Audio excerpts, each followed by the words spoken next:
What is up? Welcome to the Spire Speedrunning Guide, part 1 of 3. I've recorded this shit so many times at this point, but you know what? Next to recording, this is like attempt number 7 at this shit, right?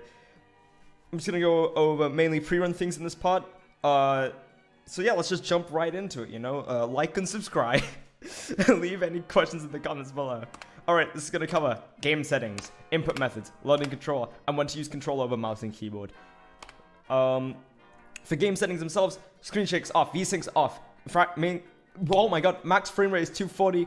The card quick select keys are on, fast mode's on, hardcore effects are off, and the confirmation when choosing one card is also off.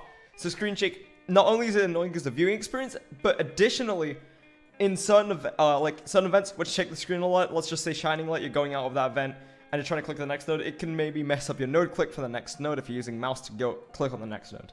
You know, that it can mess up that. You can misclick the node if you waste time that way. V-Sync makes the game slower if it's on. Max frame rate being 240. The frame rate being higher means the game just runs faster for some reason. You think it'd be the same thing, but it isn't. I don't know.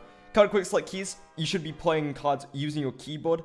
You know, you don't have to drag the card over to the enemy using your mouse or whatever.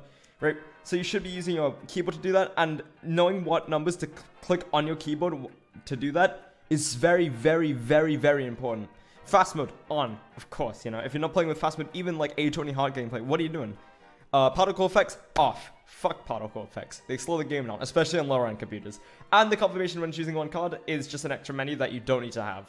You know, if you have like the option to turn off a menu, and then you take it right here. So how do you bind your inputs? Well, you know, you may be asking this to me, right? Costi, how do you bind your inputs? My answer, I don't fucking know. Whatever you prefer. But here's what I do. Map is bound to W. Main thing here. I already said that you should be using number keys to click your cards. So, by using map, it's W on map, it's usually an M. Being at W, it's closest to the number keys. Not needing to move your hand across your keyboard all the time is very important, right? So having all the things you're going to click right here, like, next to each other, you know, end turn, opening map, because you can move to the next node by opening map from like a card rolled screen, right? Like you're on a card rolled screen, you want to go out of it, but you like clicking skip and then go to the next card roll is very slow. So if you actually just need to click W and go on to the next node. That's it. But yeah, having all of that available to you, like in a very close proximity rather, is very, very helpful because, you know, your hand gets fatigued if you're moving all over the place. And also it's slower if you're moving all over the place. With controller here, it's like actually a little incorrect in the screenshot. Just ignore that. But basically, the top button is map and the confirm button is A. And you can place your thumb on like a directionally down kind of thing, like top left to bottom right thing on like the X and A button on like a Switch Pro controller or something like that. Which means you can open map with the X button and then you can just go to the next one with the A button. Which, very useful. You just open map, go to the next node. And you can keep that going in a rhythm, you know, like a rhythm. You just keep clicking those nodes over and over. Very quick strategy to do that because you don't have to hover your mouse over maps. But this is where we're going to get into controller. So if you don't want to use controller, get the fuck out of here. Alright, controller is for the big-brained individuals, really. Only the big-brained. And, you know, with controller, you have to realize that using this in a hybrid, you're using keyboard, mouse, and also controller. So it's going to look something like this. And what I recommend for like everyone really is to use controller on your desk. Keep it on your desk rather than picking up. I know players that like picking it up, but if you keep your controller on your desk, you can mash quicker with it. And, you know, that's basically it. You know, you put your keyboard and the mouse hands inwards into the controller and outwards going from controller back to mouse and keyboard. Very, very simple right there. Now, before we can actually like use controller run, we actually have to learn about its quirks. So basically, it always passes the right path if it's only on a 2 splitting node path, or the middle path if it's on 3 splitting paths. Now, this is important to note because you have the power of foresight on your side. You know, you can look upwards at the map while you're pathing, right? If you know where you're going on the map, like the upcoming map, like you know exactly where you're going after a node, then you can just plan ahead and know if you actually need to make any adjustments to your like inputs. You know, if you need to press left on a path, like on a splitting node, because the right path sucks ass and the left path is like 0 encounters, like 5 question marks, 3 chop. Like there's nothing on the left path, everything on the right path. And knowing that you like what it actually selects beforehand is very useful information to have, which you have that information. So yeah, keep that in mind while you're pathing with controller. If you screw it up, you might just end your run by selecting a very, very bad path. Next up, controllers may have some snapback on that thumbstick. Now, I'm going to be showing a little video demonstration of this. But yeah, basically, on certain controllers, I'm not saying all of them, the thumbstick, the left thumbstick, may input in the opposite direction after holding it in one direction. You're holding it left, for example, in a screen. And then, like, it's... Example, you're on 2 node paths, right? It's a node going into 2 nodes. You want to go on the left path, and we've already mentioned it's auto-pathing to right. You want to go to the left, but before you can actually go to the left path, the controller snapbacks.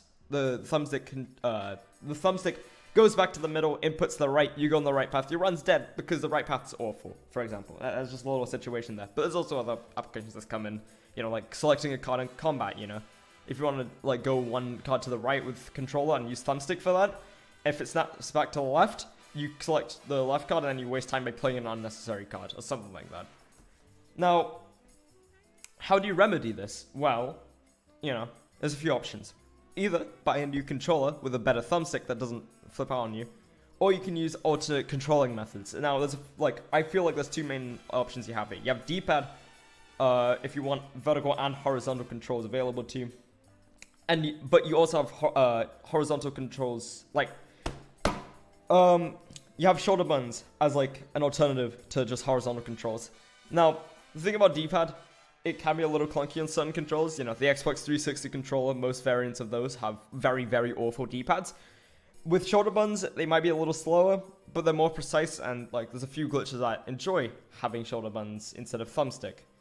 They want that fast movement, like fast one movements, rather than being able to consistently go through quick, like being able to do like being versatile really, because thumbstick obviously is more versatile than shoulder buttons, and also it's less hard to get your head wrapped around, because in most games your directional inputs is on your thumbstick, so your brain's already hardwired into believing that your thumbstick is the directional inputs. So like learning shoulder buttons might take a while, but it's really player's preference at that point, as I mentioned before with the control bindings. And it can be weird in card selection menus. Let's say you have a 10 card deck, right? If you click up from the first card, it will go to the bottom, like the 9th card in your selection menu. This doesn't happen if you click up on if you click up on any other card in that menu, it will just wrap around to the bottom. But specifically, the first card in the 10 card deck, or like something similar to that, will always go to the 9th card. This can be used to your advantage if you want to remove specifically your second to last card in your deck. But if you accidentally remove like a super important card, or like you're hovering an important card, it can be remedied by just, not selecting the card as quick. But if you actually confirm that card to be removed or transformed, for example, you are fucked, because that could be a key card in your deck. But yeah, that's just something to keep in mind. It can be a little awkward and may end up in you like just having to do more inputs in certain card selection menus. And here's the mouse and keyboard versus controller little table here. Mouse and keyboard shops, much better on that. I mentioned before that horizontal and vertical inputs like on controller may be a little fucky because of snapback, but even if it isn't like a problem on no controller, it's still slower because you have to scroll through each individual like option in the shop, which is much slower than mouse and keyboard. Well, mainly mouse really, where you can just go through all the options and click the ones you want exactly. Additionally, on controller, whenever you buy something, it will automatically go back to the top left option. I don't know why it does this, but it just does. And that's, like, even if it didn't have that, it'd be slower. But because it does, it basically makes controller completely unviable for shopping, unless it's, like, the second or first card you're hovering, which is gonna be the top left card when you go into the shop. Think about, like, if you mash into a shop with controller, you're going to be selecting the bottom left colors card initially for like a few frames. So if you mash super hard and click that, you're fucked. Because colors cards, they cost a lot. Most of them do nothing for you. And then you want to remove it, but that costs even more gold. So you're basically throwing away like 200 to 300 gold on just like mashing into a shop too hard. And late game combats, where, you know, I'm specifically talking about after the first 3 encounters with Nia's Lament, you want to be using mouse and keyboard. Now, I've already mentioned that you should be using the keyboard's number keys to be killing the enemies or playing cards in combat, and that's because it's much quicker than controller, where you have to, again, scroll through each individual option in your hand. Also, for potions with mouse and keyboard, you don't have to click and, like, go into a completely separate menu like you do on controller, where you have to, like, access the top menu, the top panel or whatever.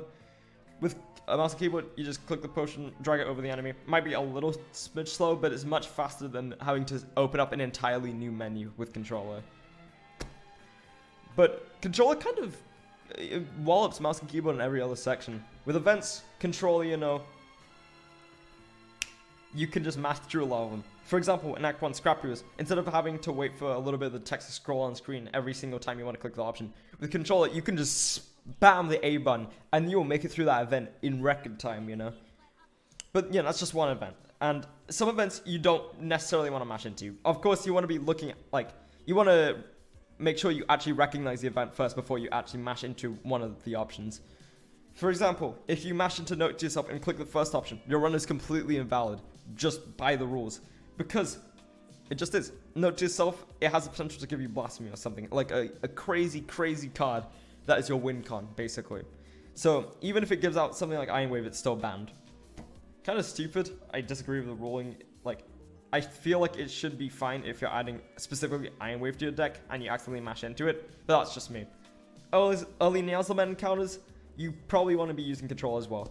With mouse and keyboard, you have to recognize your hand and then click like 2 strikes.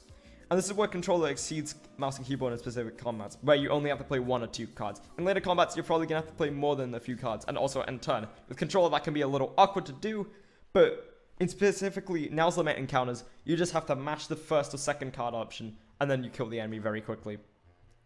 And I've already mentioned map pathing, right? It will automatically put you on a path, left, like, you know. But that's good in the way that it substitutes the misfortunes of accidentally misclicking a node with, you know, just having to remember, like, exactly where you're going after a specific node. And once you've got that down, then map pathing and control is much quicker, because you don't have to drag your mouse over to the node, potentially misclick it, and then go into the node. With a controller, you know, just go in, and you're in.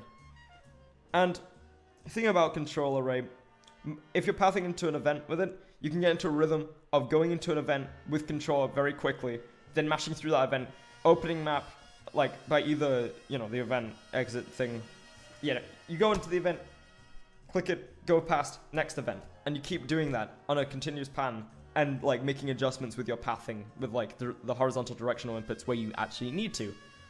And that feels good. Not only does it feel good, but it's also very, very quick. So, yep, that's it for this part. I know it's a little bit shorter than, like, probably the next part. The next part's going to be so long, because that one's going to be on every character strategy and also save setups, which is another part of pre-planning runs that you should be wary of. But it more pertains to specific character strategies, as it were. And then the part 3, that's going to be in the future, baby. You'll see what it is in the upcoming episode, smiley face. So yep, like and subscribe, post, comment, question if you need to, because I probably didn't cover everything you needed to in this guide, in this first part rather, for, like, you know, setting up shit. But yep, that's all, gamers. Woo!